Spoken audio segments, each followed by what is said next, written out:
ভাইয়া একটা কথা ছিল। কি কথা নাকি? মানে কিভাবে যে বলি বুঝতে পারছি না। এখন তুই যদি কথাটা না বলিস তাহলে আমি কিভাবে বুঝবো যদি কি বলতে যাচ্ছিস? বল। মানে যে আমার সব বন্ধুদের কাছে আছে, কিন্তু মানে আমি আমার কাছেই নেই জিনিস। সব বন্ধুর কাছে আছে, তোর কাছে না, এরকম কি মোবাইল?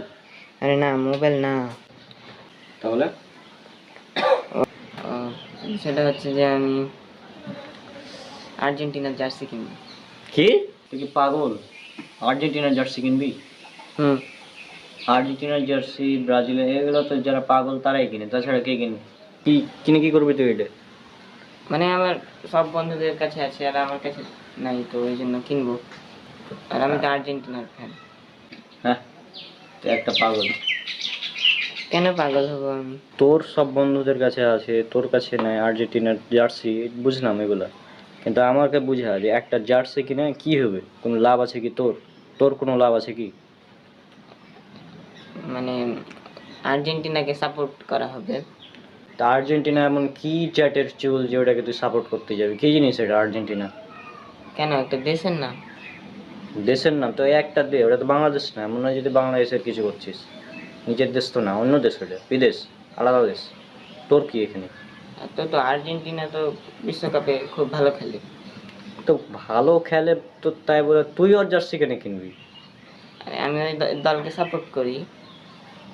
তুই কেন ওই দলকে সাপোর্ট করতে যাবে তোমাকে বুঝা? একটা অন্য দেশ, বাইরের দেশকে কেন, মানে কি এমন খেলে? অনেক ভালো খেলে। ও আচ্ছা, তুমি তাহলে ব্রাজিলের ফ্যান না? কি? তুমি ব্রাজিলের ফ্যান? তুই কি পাগল? তুই কি আমাকে পাগল মনে করিস? আমার চেহারায় পাগল লেখা আছে না, যে আমি ব্রাজিলের ফ্যান হতে যাবো? না না। ও তাহলে তুমি জার্মানি, পর্তুগাল, স্পেনের ফ্যান? না। শোন, এই যে এগুলা যে দল সাপোর্ট করার আছে, আর্জেন্টিনা, ব্রাজিল, পর্তুগাল যেগুলো বলছিস, এগুলো হচ্ছে সবই মানে একটা পাগলাম। যারা এগুলোকে সাপোর্ট করে আর পাগল। কেন পাগল? তুমি জানো না ওই যে আর্জেন্টিনার যে বেস্ট প্লেয়ার আছে মেসি, ও খুব ভালো খেলে। মেসি? এটা আবার কে? কেন তুমি মেসিকে চিনো না? কেন তুমি মেসিকে চিনো না? মেসি?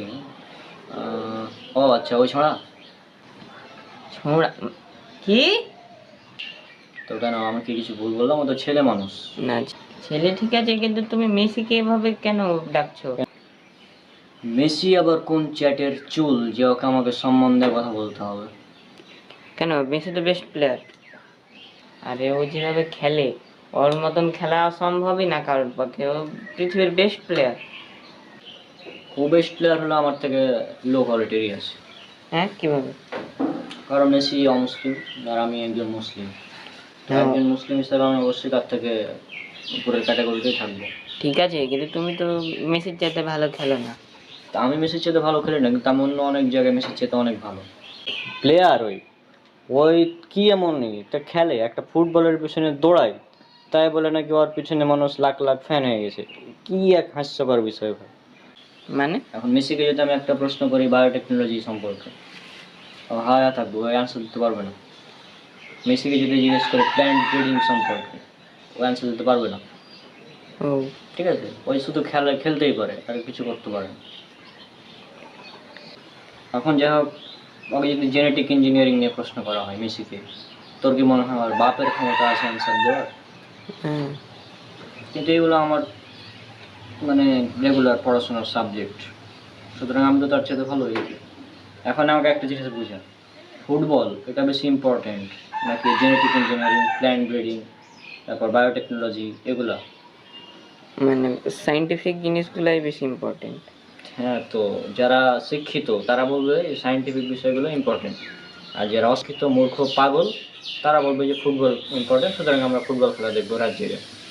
না, কিন্তু ফুটবল খেললে তো শরীর চর্চা হয়। ওটা নিজে খেললে হয়, জুয়া খেলা দেখলে হয় না। জুয়া মানে? এই ফুটবল তো একটা হালাল গেম, তো এটা সমস্যা কি? এটা হালাল গেম? এটা হ্যাঁ। জুয়া। তুই চ্যাট জিপিটিতে সার্চ কর, দেখ যে 2022 সালে মোট কত টাকা খরচ করা হয়েছিল এই ফুটবল বিশ্বকাপ মানে খেলাতে।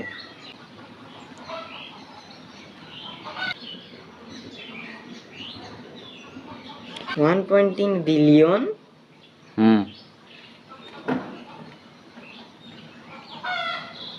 আসলে হ্যাঁ, তাছাড়া অন্যান্য আরো খরচ মিলে প্রায় 220 বিলিয়ন খরচ হয়েছিল এই ফুটবল বিশ্বকাপের পিছনে।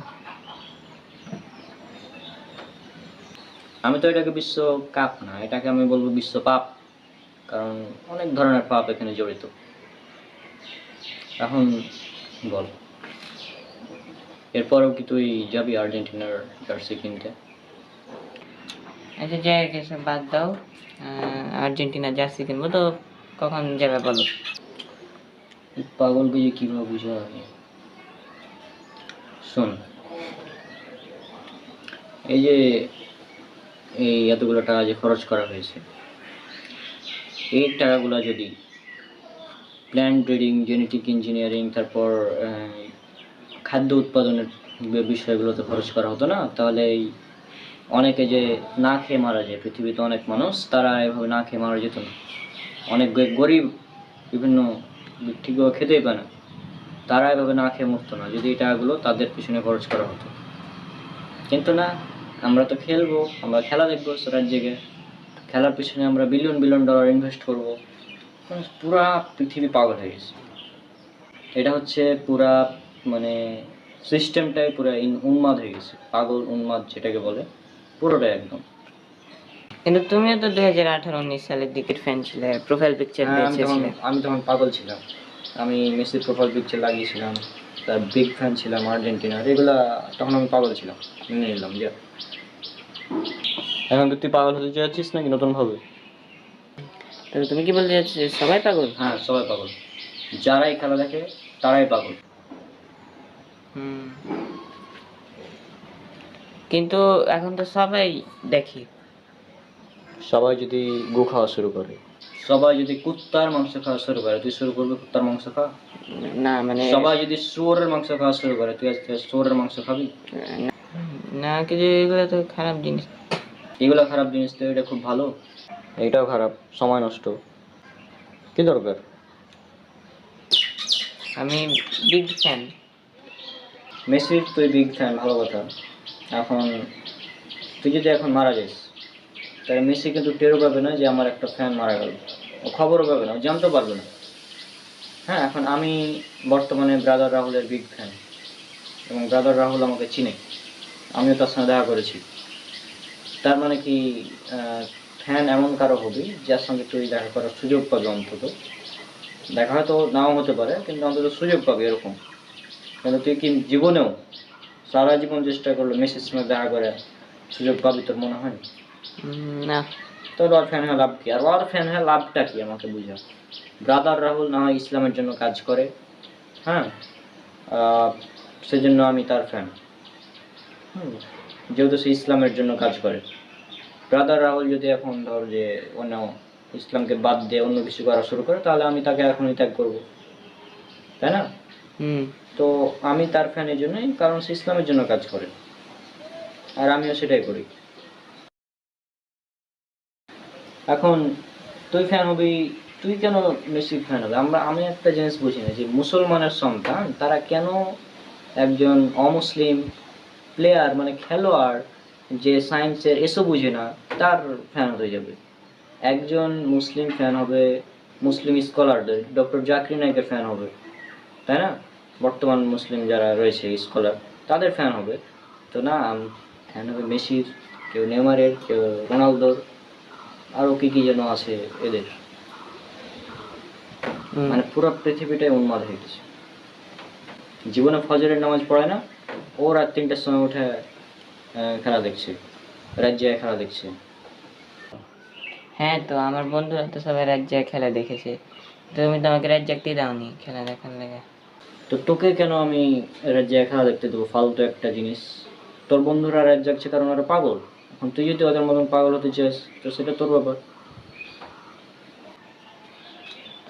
মানে কি একটা, মানে একটা বলের পিছনে কিছু মানুষ দৌড়াইছে, ওইটা দেখার লাগে নাকি রাত জাগতে হবে। এর চাইতে হাস্যকর বিষয় কেউ কিছু আছে পৃথিবীতে? মানে পুরোটাই হাস্যকর বিষয়, তো একটা বিষয়। আশা করছি এখন অন্তত বুঝতে পেরেছি যে এটা জাস্ট একটা ফালতু গেম ছাড়া কিচ্ছু না। হুম, এগুলোর কোনো ইম্পর্টেন্স দেওয়ার প্রয়োজনীয়তা নেই। আচ্ছা, তুই একটা খেলা দেখে তুই শিখবিটা কি? ধর, কি মানে কি শিখিস তুই আমাকে বল। না একটা ম্যাচ দেখলি মনে কর, তো এই ম্যাচ দেখার পর তুই শিখলিটা কি এখান থেকে? যে একটা বলের পিছনে দৌড়াতে হবে কিভাবে ভালোভাবে, মানে কিভাবে ফুটবল ভালোভাবে খেলা যায় ওটা শেখা যায়। ওটা শেখা যাবে না, তুমি দেখে জীবনও শিখতে পারবে না। তো এই জুয়া খেলা দেখে শিখতে পারবে না, এটা তুই শিখতে পারবি তখন যখন তুই নিজে খেলবি মাঠে। যদি সেটা জুয়া না হয়, জাস্ট শরীর চর্চার জন্য যদি খেলিস, সেখানে শুধু তুই পারবি। তোমাকে নিজে খেলতে হবে, নিজে খেললে বরং লাভ আছে শরীরের জন্য। হুম, আশা করছি বুঝেছিস বিষয়গুলো। আচ্ছা ঠিক আছে, তো আমি বুঝলাম। গেলে পাগলামি করে কোনো লাভ নেই। তো গাইস, আপনারা যারা আর্জেন্টিনা, ব্রাজিল, পর্তুগাল, জার্মানি, স্পেনের ফ্যান্স আছেন অথবা অন্য কোনো দলের ফ্যান, আমি আপনাকে অনুরোধ করবো, এগুলো হচ্ছে জুয়া খেলা। এগুলোর পিছিয়ে সময়টা নষ্ট না করে নিজেকে উন্নত করার দিকে খেয়াল করেন, নিজেকে উন্নত করার দিকে সময় দেন। আপনি চাইলে নিজেই ফুটবল খেলতে পারেন, ওটাতে আপনার শরীর চর্চা হবে এবং অনেক ভালো জিনিস হবে। হ্যাঁ, আর আপনারা যেহেতু, আমি জানি এখন ভিডিও দেখার পর অনেকে খেলা দেখা ছাড়বে না, তো যেহেতু আপনারা রাতে উঠবেন খেলা দেখতে, তো অ্যাটলিস্ট ফজরের নামাজটা পড়ে নিন, এতটুকু অনুরোধ করবো। আসসালামু আলাইকুম।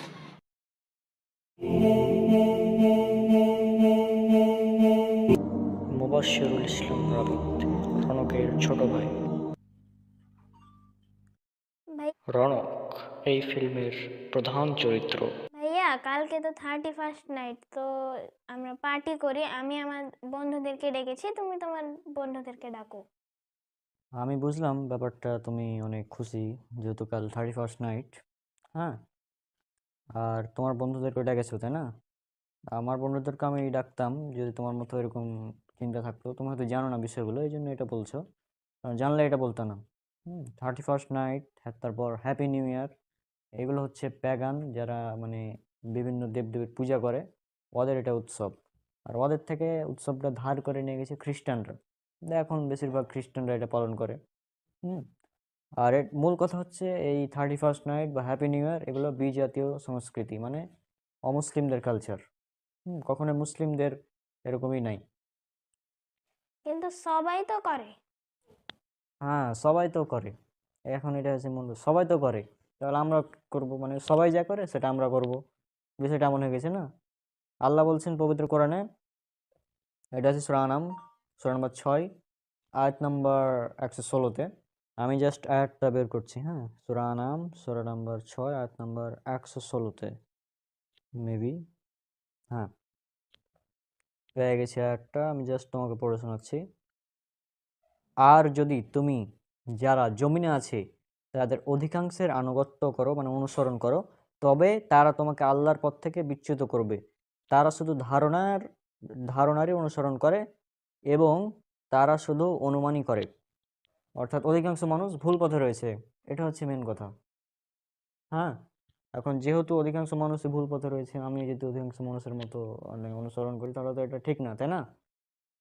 হ্যাঁ, আর এটা যেহেতু বিজাতীয় অপসংস্কৃতি, মানে যারা অমুসলিম, তো এই ব্যাপারে একটা হাদিস আছে, রাসূল সাল্লাল্লাহু আলাইহি ওয়াসাল্লাম বলছেন, সুনান আবু দাউদ, হাদিস নাম্বার 4031।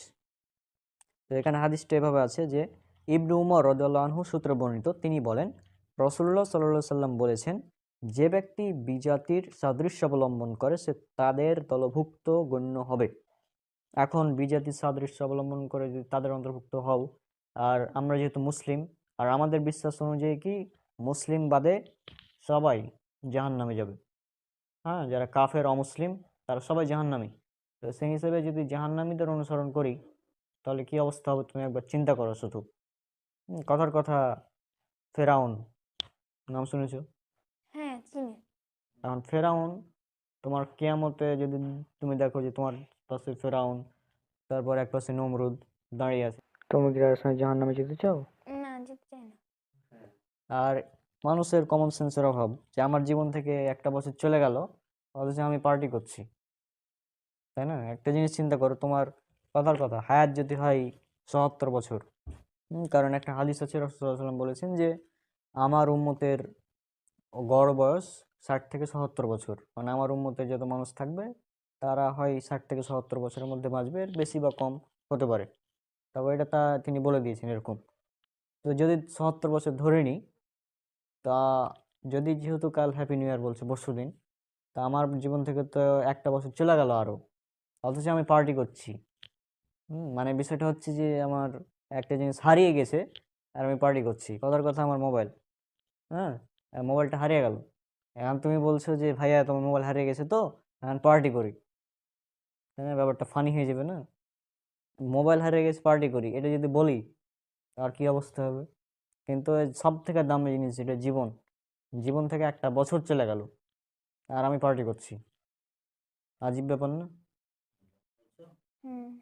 যেহেতু এটা অমুসলিমদের কালচার, অমুসলিমদের নিয়ম রীতি, তো আমাদের সেদিকে না যাওয়াই ভালো। হ্যাঁ, আশা করছি বিষয়টা তুমি বুঝতে পেরেছো যে 31st নাইট এটা সম্পূর্ণ অমুসলিমদের সিস্টেম, আমাদের এখানে যাওয়ার কোনো প্রয়োজন নেই। তো আমাদের বয়স, জীবন থেকে একটা বছর চলে গেছে, আমরা সর্বোচ্চ যেটা করতে পারি যে নতুন বছরটা আমরা ভালো কাজ দিয়ে সাজাতে পারি। নতুন একটা বছর আসছে, সে বছরটা আমরা বেশি বেশি ইবাদত করব, সঠিক ইবাদত করব। বেশি ইবাদত করলে কিন্তু হবে না, সঠিক ইবাদত করতে হবে, কোরআন সুন্নাহ ভিত্তিক। তো এইগুলো আমরা করতে পারি। আশা করছি বুঝেছো। আর পার্টি ক্যান্সেল করে দাও এখন, ঠিক আছে? আচ্ছা ঠিক আছে, পার্টি ক্যান্সেল করে দেবো। আমি কিন্তু আগে এমন ছিলাম না, যেমনটা ছিলাম আপনারা দেখুন।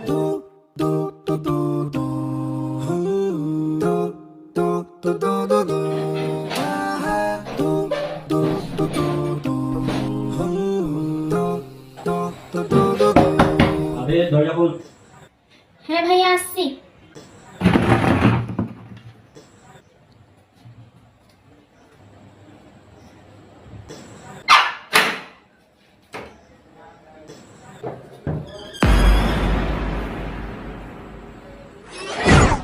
এই দরজা খুলে এতক্ষণ লাগে? হ্যাঁ,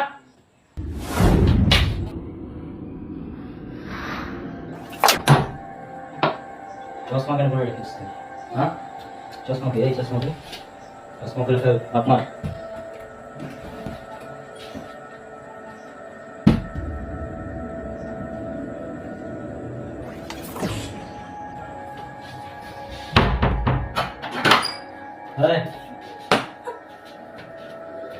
শোন, মেজাজ একদম খারাপ হয়ে আছে। তুই আজ কোনো ধরনের কথা বলবি না। তুই তোর কাছে কথা বলিস তো তোর এমন অবস্থা করবো যে তুই টেরও পাবি। এখানে বাস চুপচাপ বসবি, এখন চুপচাপ বসবি, আমি যেটা বলবো সেটাই করবি, ঠিক আছে? কোনো চালাকি না, এগুলা যে কোনো কাজ নেই, বুঝলি? কিন্তু কি হলো ভাইয়া, তোমার মেজাজ এত খারাপ কেন? এই তোরা বললাম না কোনো কথা বলবি না, তারপরে বলছিস। আগে বলে বিছানের চাদর কে চেঞ্জ করেছে? হ্যাঁ, আম্মা করেছে। আম্মা করেছে। তাহলে ঠিক আছে, যদি তুই করতিস তো এখানে পুঁতে ফেলে দিতাম, বুঝলি? মেজাজটাই খারাপ করে গেল সবাই। কি যে করা যায়, কি করা যায়? হয়েছেটা কি? এই কি হয়েছে মানে? কি হয়েছে মানে? দেখবি, তুই দেখবি? এগুলো কি, এগুলো কি? দেখ দেখ, এগুলো কি? দেখ এটা কি, দেখ এটা কি? সার্টিফিকেট। সার্টিফিকেট এটা না? এটা সার্টিফিকেট, এটা সার্টিফিকেট, এটা সার্টিফিকেট, এটা সার্টিফিকেট, এটা সার্টিফিকেট। এটা কি? এটা এসে এসএসসি সার্টিফিকেট ভাঙলো। এই এসে 4.72 জিপিএ, এটা এইচএসসি সার্টিফিকেট ভাঙলো, ছিললাম। আর এটা হচ্ছে অনার্স, অনার্সের সার্টিফিকেট, বুঝলি? আর সঙ্গে কিছু তোমার ইচ্ছা আছে? ভাই, আর তুমি এসব সার্টিফিকেট ছিঁড়লে কেন? তুমি কি পাগল? এবার তো তোমার চাকরি হবে না। এই আমার চাকরি হবে কি হবে না এটা তোর কি? হ্যাঁ, সার্টিফিকেট ছিঁড়লাম, এবার পুরাবো। এই যে ওখানে গ্যাস লাইট আছে, গ্যাস লাইট লে যা, লেই লেই সার্টিফিকেট। দেখ তোর চোখের সামনে পুরাবো এখন, দেখ এই যে সার্টিফিকেট। আর বলবি সার্টিফিকেটের কথা? বলবি যাবে না? বলবি আর? এই তুই এটা দেখছিস আগুন? আগুনে তো একদম জ্বালিয়ে দেবো।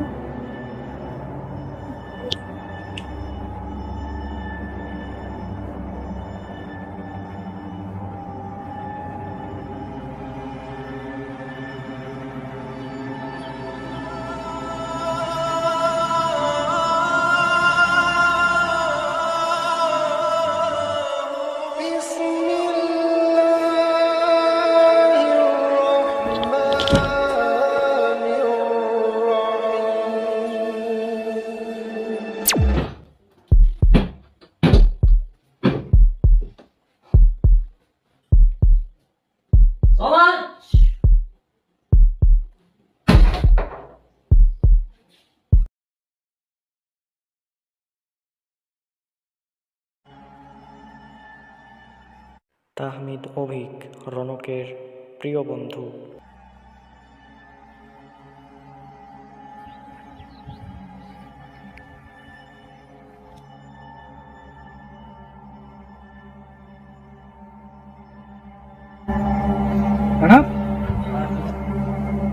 আসসালামাইকুম বন্ধু, কেমন আছো? বন্ধু কি রূপালি তুই আমাদের খাওয়া না কিছু হয়নি তো। আচ্ছা বন্ধু শুনলাম তুই নাকি সার্টিফিকেট ছিঁড়ে ফেলে দিয়েছি, জব পাচ্ছি তাই? হ্যাঁ, ছেঁড়া একদম ছেড়ে আগুন দিয়ে জ্বালাচ্ছি তো। ঠিক হলো কি বন্ধু? কি করবো, সার্টিফিকেটের মূল্য আছে তো। আমার রেজাল্ট হলো ফার্স্ট ক্লাস হয়ে যাবে, তারপরেও সেটাও ঠিক। আমি চাকরি হলো না। আমি এক জায়গায় চাকরিতে গেলাম, শোন আগে, আমি এক চাকরিতে গেলাম, বলছে আপনার রেজাল্ট ঠিক আছে, অল ওকে, নো প্রবলেম, কিন্তু আমাদের 10 লাখ টাকা ঘুষ দেওয়া লাগবে। অনেক তো, 10 লাখ টাকার বাড়ি পেয়ে না। সেটাই।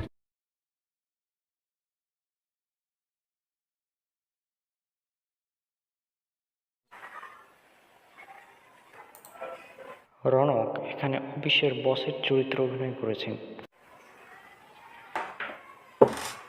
আসসালামু আলাইকুম স্যার, আমি কি আসতে পারি?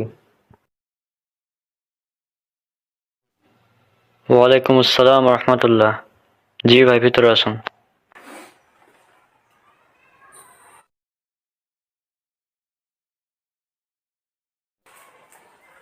স্যার, আমি কি বসতে পারি? জি।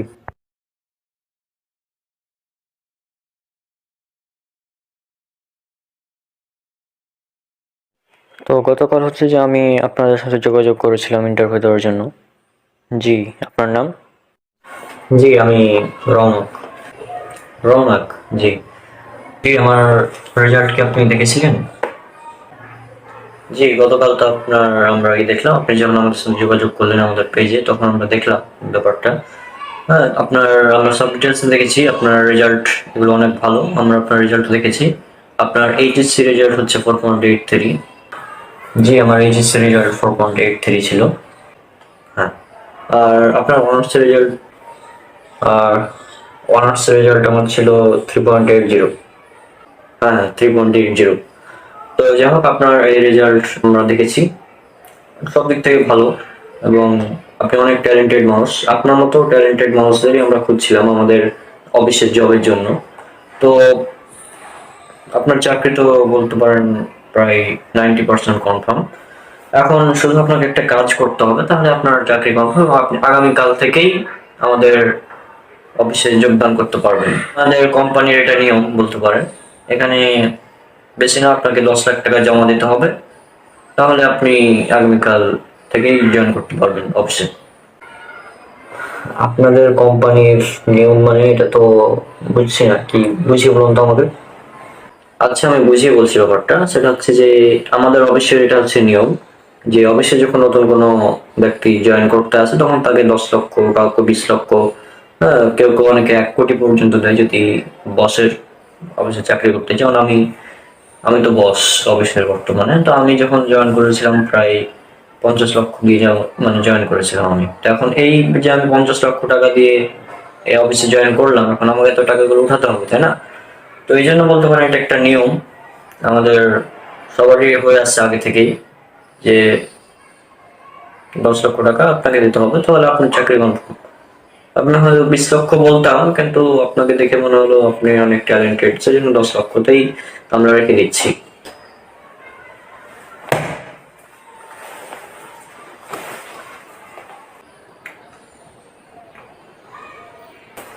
আমি এরকম ঘুষের বিনিময়ে চাকরি করবো না। হ্যাঁ, 10 লাখ টাকা দিতে হবে মানে আপনি ঘুষ আদান প্রদান করছেন। গতকাল একটা ইন্টারভিউতে গেছিলাম, সেখানে বললো আমাদের আপনি যদি ক্লেম সেট করে আসতে পারেন তাহলে আপনাকে চাকরি দিয়ে দেবো।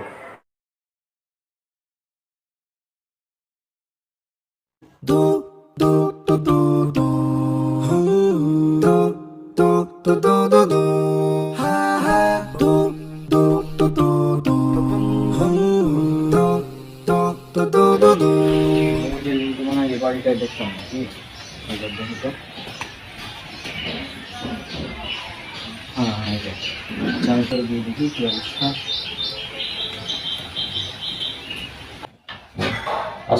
মিরাজ রনকের মামাতো ভাই এখানে অফিসের বসের চরিত্র অভিনয় করেছেন।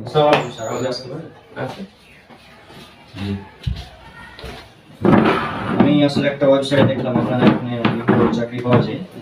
হ্যাঁ, তো হচ্ছে যে আমার রেজাল্ট হচ্ছে আপনারা দেখতেই পাচ্ছেন অনেক ভালো। হ্যাঁ, তো এখন আমার এসএসসি রেজাল্ট হচ্ছে 4.72, এইচএসসি 4.83, আমার হচ্ছে 3.80 আউট অফ 4। রেজাল্ট সব কিছু ভালো। এখন আমি শুনলাম আপনাদের এখানে নাকি বেতনও ভালো, তো আমার কি এখানে চাকরি হবে না কি বিষয়টা? কথা হচ্ছে আমাদের অফিসে দাঁড়িয়ে থাকলে চাকরি দেয় না, চাকরি তো নেওয়া হয় না। আপনি যদি চাকরি করতে যান তো সেভ করে আসতে পারেন। আচ্ছা সরি, যেহেতু চাকরি হবে না আমি চাকরি করতেও পারছি না, কারণ দাঁড়িয়ে হচ্ছে সুন্নাত। হ্যাঁ, আর আমি এটা কোনোভাবেই ছাড়তে পারবো না।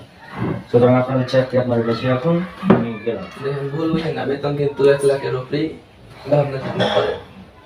বেতন 1 লাখ টাকা হোক আর 1 কোটি টাকা হোক, আমি এরকম ফালতু চাকরি এখানে চাকরি করতে হবে, দাঁড়িয়ে কাটতে হবে, আমি এখানে চাকরি করছি না। আমি সরি, আপনাদের চাকরি আপনাদের কাছে রাখুন। বাই। ভাবে দেখেন একবার। আমার এখন ভাবার ইচ্ছা নাই, যেহেতু এখানে দাঁড়িয়ে কাটতে হবে সেখানে আমি নাই। হ্যাঁ, আমি আগে করে দিয়েছি। বাই।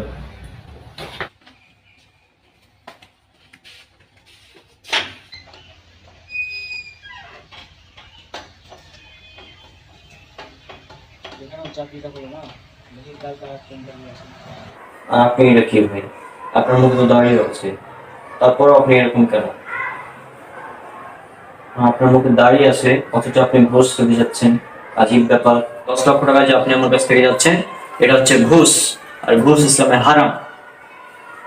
আর ভাই এটা ঘুষ না, এটা হচ্ছে আমাদের মানে অফিসের একটা সিস্টেম। শুধু আমাদের না, আপনি যে কোনো অফিসে দেখুন সেখানে এই সিস্টেম চালু রয়েছে। এটা তো বর্তমানে তোমার সিস্টেম চলছে এটাই। এগুলো ছাড়া কোনো জব হয় না বর্তমান যেমন এগুলো ছাড়া জব হয় না। যাই হোক, আমি আপনার কোম্পানিতে জব করছি না, আপনি থাকেন আপনার ফালতু কোম্পানি নিয়ে, আমি গেলাম।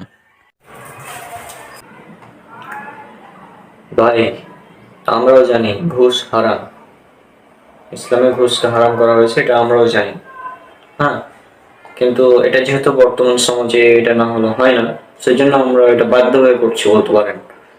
এটা তো আমাদের হাত নাই, আমাদের কোম্পানি তো আমাদের একার না, এটা তো উপর থেকে আসছে বলতে পারেন। বড় বড় কোম্পানি যারা রয়েছে আমরা তাদের একটা পার্ট মাত্র, আর এটা তাদের সিস্টেম, তা আমরা তখন কিছু করতে পারছি না, কিন্তু আমাদের তো কিছু করার নেই।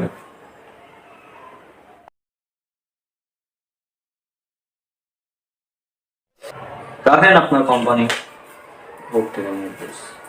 হ্যাঁ, উপরে আল্লাহ আছেন, আল্লাহর উপরে কেউ নাই, এটা মনে রাখবেন।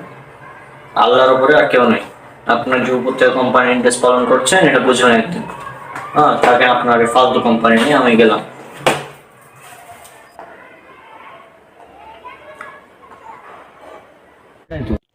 এখন এই 10 লাখ টাকা দেওয়ার কি দরকার? হ্যাঁ, এত ভালো রেজাল্ট করে যদি 10 লাখ টাকা ঘুষ দিয়ে আমাকে চাকরি নিতে হয়, তাহলে ভালো রেজাল্ট করার মানে কি? তো এত বছরের কষ্ট করেছে, আগুন দিয়ে পুড়ে দিলি, 7-8 বছরে এখানে আসি। সমস্যা না, দেখা যাবে যা ভাগ্যে আছে তাই হবে, আপনার দরকার নেই। আর তোর এই যে মানে প্যান্ট নিচে পরে রাখিস, তুমি জানিস সেটা হারাম। এটা তো ফ্যাশন বন্ধু, আরে ফ্যাশন বললে কি হয়? সবাই তো পরে এরকম ভাবে। দেখ কত দেহা ভালো লাগছে যখন প্যান্টটা এসে নিচে আসে। সহিহ বুখারী হাদিস নম্বর 5787, রাসূল সাল্লাল্লাহু আলাইহি ওয়াসাল্লাম বলছেন, কোনো ব্যক্তি যদি টাকনুর নিচে কাপড় পরিধান করে থাকে তাহলে তার সে অংশ জাহান্নামে যাবে। এখন তোর পা যদি জাহান্নামে যায়, তুই কি জান্নাতে যাবি? কখনোই, কোনোভাবে না। এখন অনেকে লজিক চাই যে এটা কীভাবে, মানে টাকনুর নিচে কাপড় পরলে আবার কী ক্ষতি? হ্যাঁ, তো সায়েন্স যেটা বলছে যে পুরুষের টেস্টোস্টেরন হরমোন তৈরি হয় না যদি টাকনুর নিচে ঢাকা থাকে কাপড় দ্বারা। হ্যাঁ, বিশেষ করে ঝুলি যদি পরে তাহলে। তো সায়েন্স অনুযায়ী ওই বিষয়টা ঠিক না। আর তুই যে এটাকে ফ্যাশন বলছিস, তা এখন তুই দেখবি অনেক নায়করা তারাও টাকনুর উপর কাপড় পরে থাকে এই বিজ্ঞানের উপকারিতা জানার পর। হ্যাঁ, তো সুতরাং সেই হিসাবে এটা তো এখন উঠে নেওয়া উচিত, আমি যেটা মনে করি। বন্ধু জুতা পরে আসি, কালকে থেকে উঠতে বলবো। আর তুই যে বলি কাল থেকে উঠে পড়বি, কাল যদি বেঁচে থাকবে এরকম গ্যারান্টি আছে? গ্যারান্টি নেই। সুতরাং এখনই উঠানো উচিত হিসাব। আচ্ছা ঠিক আছে। আরে তুই সিগারেট খাস? হ্যাঁ বন্ধু, সিগারেট খাস তুই? মাঝে মাঝে মাঝে মধ্যে মানে? মাঝে মাঝে যখন একটু শখ উঠে তখন আসি। আচ্ছা, একটা বিস্কিটের প্যাকেট যদি লেখা থাকে যে এই বিস্কিটটি খেলে আপনার ক্যান্সার হবে, আপনি মারা যাবেন, বা আপনার স্বাস্থ্যের ক্ষতি হবে, তাহলে কি সে বিস্কুটটা খাবে? আর কোনো ডেট ওভার বিস্কিট, ডেট নাই বিস্কিটের, ওটা খাবে তুই? না। তো যেখানে একটা ডেট ওভার বিস্কিটই খাবি না, সেখানে সিগারেটের প্যাকেটে লেখা থাকে যে ধূমপান মৃত্যুর কারণ, স্বাস্থ্যের জন্য ক্ষতিকর, হ্যাঁ, এটা এটার জন্য ক্যান্সার হয়, মৃত্যুর কারণ, এগুলো লেখা থাকে, তারপরেও মানুষ সিগারেট খায়। বন্ধু অনেক মানুষ তো সারা জীবন সিগারেট খেয়েও বেঁচে আছে, অনেক মানুষ তো বলে যে সে সিগারেট খাওয়া হারাম না। আচ্ছা, যারা বলে সিগারেট খাওয়া হারাম না, তারা নিজেরাই সিগারেটের সঙ্গে জড়িত। সিগারেট না, সিগারেট, জর্দা, গুল, তামাক, অনেক হুজুর তো আছে যারা বলে। হুজুররাও এর সঙ্গে জড়িত, কিছু বলার নাই। হ্যাঁ, এখন যে হুজুর নিজে খায় সে তো আর বলবে না এটা হারাম, ঠিক না? হারাম কিভাবে হয়? আমি তো শুনেছি হারাম না, মাত্র। আচ্ছা, হারাম কিভাবে হয়? দলিল সোনালী মধ্যে হাদিস নাম্বার 3388, রাসূল সাল্লাল্লাহু আলাইহি ওয়াসাল্লাম বলছেন প্রত্যেক নেশাদার দ্রব্য হারাম, অর্থাৎ বিড়ি, সিগারেট, জর্দাগুল সবই হারাম। এখন সিগারেট নেশাদার দ্রব্য কিনা, যারা দেখবি 20-30 বছর ধরে সিগারেট খায় তাদেরকে বলবি যে আঙ্কেল আপনি সিগারেট খাওয়া ছেড়ে দেন, সে ছাড়তে পারবে না। কারণ কি? কারণ তার এই এতদিন ধরে খাওয়ার কারণে নেশা হয়ে গেছে। অর্থাৎ এটা একদম প্রমাণিত যে সিগারেট এটা হচ্ছে নেশাদার দ্রব্য। এই জন্য মানে যারা অনেক দিন ধরে নেশা করে তারা ছাড়তে পারে না। তবে অনেকেই বিষয়টা মানতে চায় না যে সিগারেট আবার কী এমন ক্ষতি করে। তো এই শুধু গুগল একবার সার্চ করবি যে প্রতি বছর ধূমপানের ফলে কত মানুষ মারা যায়। আমি দেখেছিলাম 80 লক্ষ, অর্থাৎ 8 মিলিয়ন মানুষ মারা যায় প্রতি বছর ধূমপানের কারণে। আর এই ধূমপান করা স্বাস্থ্যের পক্ষে এতটাই ক্ষতিকর যে এটা এত ক্যান্সারের কারণ লেখাই থাকে। তারপরেও এই ধূমপান করার ফলে শুধু নিজের ক্ষতি এমন না, পরিবেশের ক্ষতি হয়। তারপর তুমি যদি আশেপাশে যারা থাকে তাদের পাশে যদি সিগারেট খাও তাদেরও ক্ষতি হয়। আর ওই রিপোর্টে আরও দেখেছিলাম যে প্রতি বছর প্রায় 8 মিলিয়ন মানুষ তো মারা যায় সরাসরি ধূমপানের কারণে, কিন্তু ধূমপানের ফলে প্রভাবিত হয়ে, অর্থাৎ মানে যারা ধূমপান করে না কিন্তু ধূমপায়ীদের আশেপাশে থাকে, এই জন্য তারাও এর দ্বারা মানে অ্যাট্রাক্ট হয়ে যায়, ফলে তারাও মারা যায়। এরকম মানুষের সংখ্যা প্রতি বছর প্রায় 1.2 মিলিয়ন। তাহলে চিন্তা কর কী অবস্থা, ধূমপান কতটা ক্ষতিকর। হ্যাঁ, এটা একদম স্বাস্থ্যের জন্য ক্ষতিকর, ইসলামে হারাম, মানে জাস্ট অনেক বড় একটা ক্ষতিকারক জিনিস। আর কোরআন হাদিসে তো মানে বিড়ি সিগারেটের নাম ধরে বলা থাকবে না যে এগুলো হারাম। বরং বর্তমানে নেশাদার দ্রব্যের পরিমাণই এত যে এগুলোর নাম লিখতেই অনেক বড় একটা বই হয়ে যাবে। রাসূল সাল্লাল্লাহু আলাইহি ওয়াসাল্লাম এমন একটা কথা বলেছেন যে প্রত্যেক নেশাদার দ্রব্য হারাম, এটাতেই একদম ওয়াল ওকে। তার মানে সিগারেট একদম হারাম? একদম হারাম বন্ধু। আচ্ছা বন্ধু, খাবো না। এমনিতে তো আমি নেশা করি না, মাঝে মধ্যে খাই। আজকে থেকে এত সামনে কথা দিলাম, খাবো না, এই ফেলে দিলাম। আচ্ছা,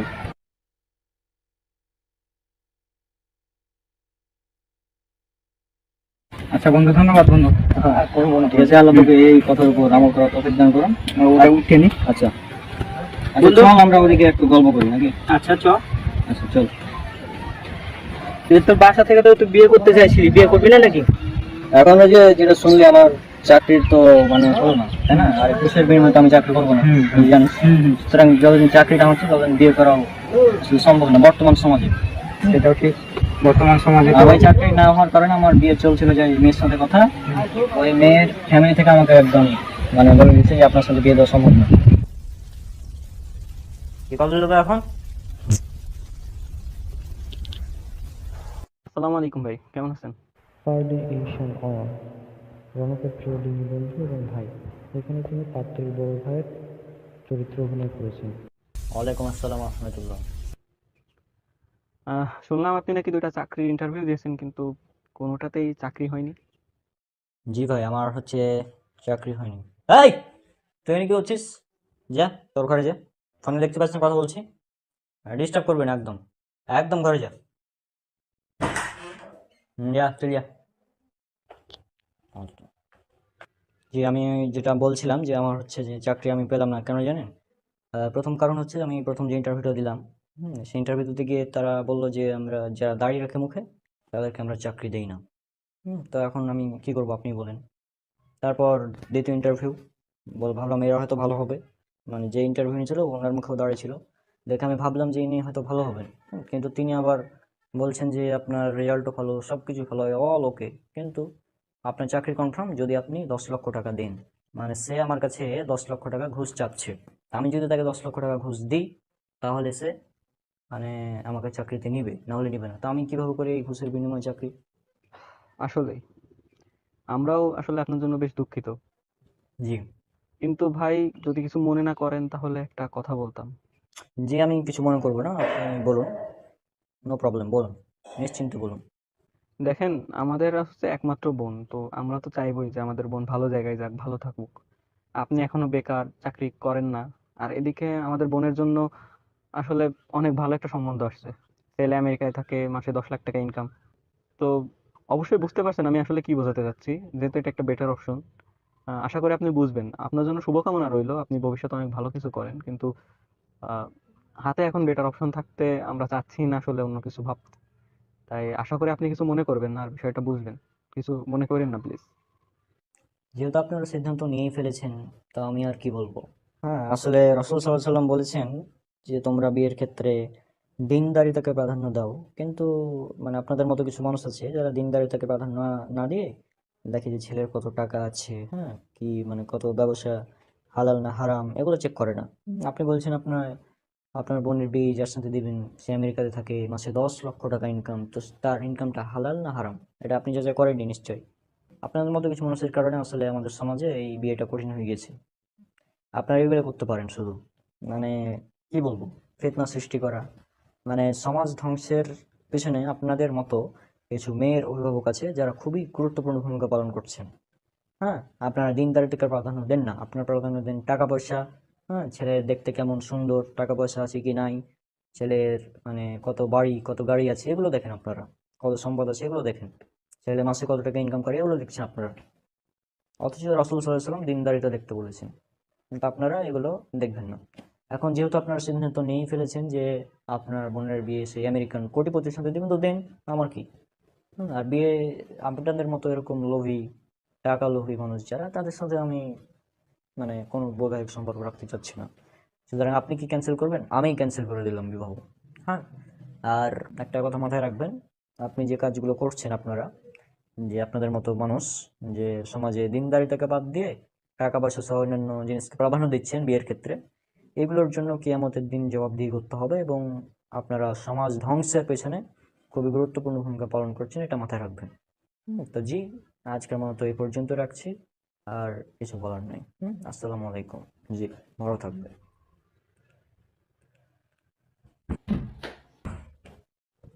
কিন্তু এটা অনেক ব্যাপার, চলো দিকে মিলে গল্প করি। আচ্ছা চ। আচ্ছা।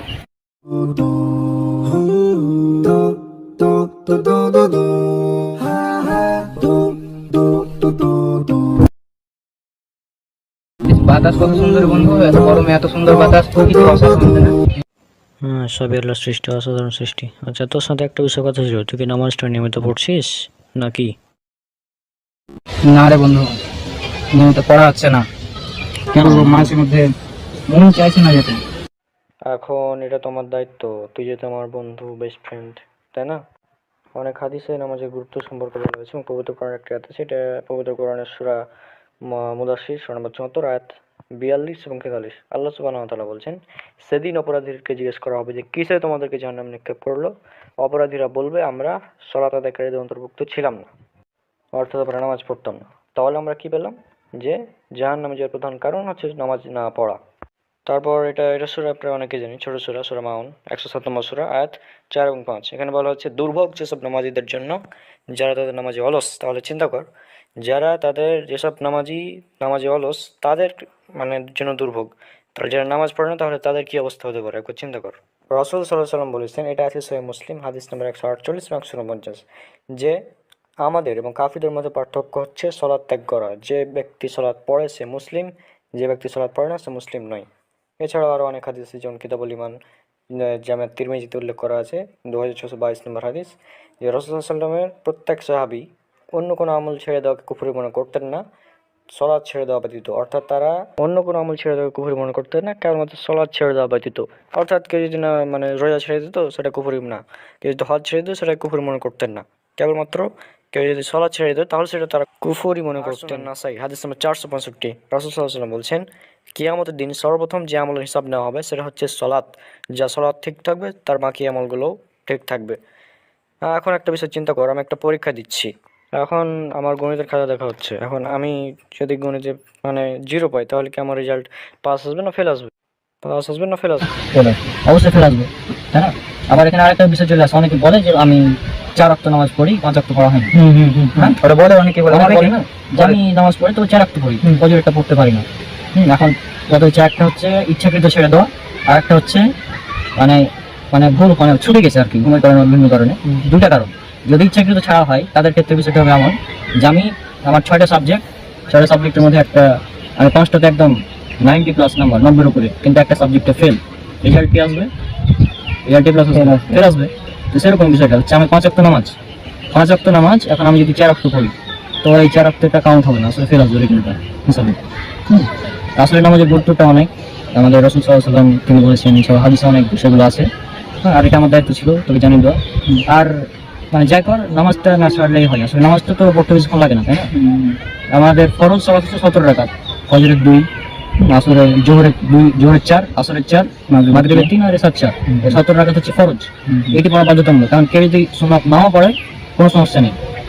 অনেকে আবার বলে যে সুন্নাত পড়াই লাগবে, বাধ্যতামূলক, এমনটা না, সুন্নাত না পড়লেও সমস্যা নেই।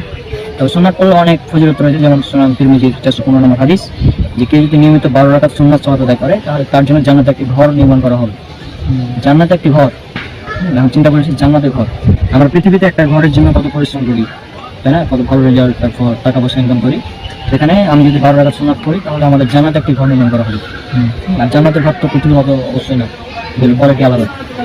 তো আমাদের এগুলো পড়া উচিত, অন্তত ফরজটা পড়া উচিত। হ্যাঁ, আর নামাজ অনেকে একসাথে ধরতে পারবে না, যারা বেনামাজি, একসাথে ধরা সম্ভব না। তাকে মানে ছেড়ে ধরতে হবে আর কি। প্রথমে মনে করবো যে আমি এই মাগরিবের সালাতটা জীবনেও ছাড়বো না, যাই হয়ে যায়। প্রথমে মাগরিব ধরলাম, তোরা মাগরিব এসা অন্যান্যগুলো, আমি তো নিজে একসাথে নামাজ পড়তাম না। হ্যাঁ, তো আমি সর্বপ্রথম মাগরিব নামাজটা ধরলাম, তারপর মাগরিব এসা, তারপর ধীরে ধীরে আমি নামাজগুলো ধরেছি। এরপর থেকে আমার নামাজটা আসলে ছুটে না। হ্যাঁ, আর এটা আসলে অভ্যাসের ব্যাপার, যদি অভ্যাস হয়ে যায় তাহলে নামাজ না পড়লে আসলে কেমন লাগবে, যদি অভ্যাসটা হয়ে যায় আর কি। তো এটা খুবই জরুরি, নামাজ আমাদের নিয়মিত পড়তে হবে। আর এখানে আরেকটা বিষয়, আমাদের মধ্যে অনেকে আছে, অনেকেই পাপের সাথে জড়িত বর্তমানে। কোন পাপ? সব ধরনের পাপ। হ্যাঁ, কিন্তু পাপ করা এক জিনিস, প্রকাশ করা একটা বড়, মানে প্রকাশ করা যাবে না। হ্যাঁ, এবং রাসূল সাল্লাল্লাহু আলাইহি ওয়াসাল্লাম বলেছেন, সহিহ বুখারী হাদিস নাম্বার 669 এবং 77, তিনি বলছেন যে আমার প্রত্যেক উম্মতি ক্ষমা পাবে, তবে প্রকাশকারী ব্যতীত, অর্থাৎ যে পাপ প্রকাশ করবে তাকে ব্যতীত প্রত্যেককে ক্ষমা করে দেওয়া হবে। কেন? কারণ আল্লাহ সুবহানাহু ওয়া তাআলা আমার পাপটি গোপন রেখেছেন, কিন্তু আমি বলে দিলাম পরের দিন যে শোনো, আমি এই পাপটা করেছি গতকালতে, এরকম। এই কারণেই মূলত পাপ ক্ষমা করা হবে না, প্রকাশ করার কারণে। অর্থাৎ পাপ করলেও আমাদের পাপটা প্রকাশ করা যাবে না, অর্থাৎ গোপনে যদি পাপ হয়ে যায়, গোপনে আল্লাহর কাছে ক্ষমা চাইবো, কিন্তু ওই পাপটা প্রকাশ যেন না হয়। হ্যাঁ, এটা জানতে পারা, আমাদের পাপ প্রকাশ করা যাবে না। পাপ তো এখন বিনা পাপে কি আছে বর্তমানে? আর বর্তমানে পাপ করে না এমন কেমন কোনো মানুষ আছে কি? এটা তো টেকনোলজির যুগ, এখন আসলে সব পাপ আমাদের হাতের মুঠোয়, আমরা এখন যা ইচ্ছা তাই করতে পারি। আরেকটা বিষয়ের কথা ছিল, সেটা হচ্ছে আমাদের মধ্যে অনেকেই সোশ্যাল মিডিয়াতে গান বাজনা শেয়ার করে, নাটক সিনেমা দেখে।